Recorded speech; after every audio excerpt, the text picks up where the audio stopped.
delikanlıyız.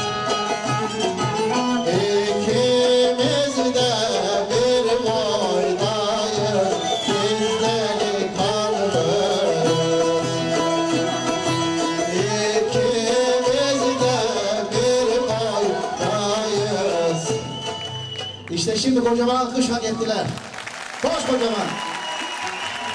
Size sevgiler, saygılar ve hepinize iyi geceler. Esnaf ekibine çok teşekkür ediyoruz. Kendisine teşekkür plaketi ve çiçeği takdim etmek üzere Balkan Göçmenleri Kültür ve Dayanışma Derneği Başkanı Ali Ser ve Denizli Belediye Başkan Yardımcısı Sayın Ali Alaybeyoğlu'nu arz ediyorum. Buyurun efendim.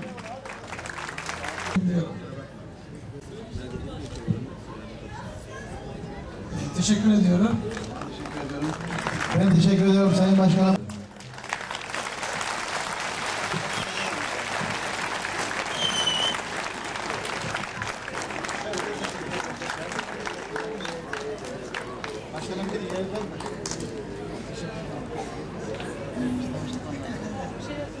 Derneği'nin bu ilk organizasyonuydu. Bundan sonraki daha nice organizasyonlarda hep birlikte olmayı diliyoruz ve katılımınızdan dolayı hepinize yürekler dolusu teşekkürler, saygılar, selamlar, iyi akşamlar.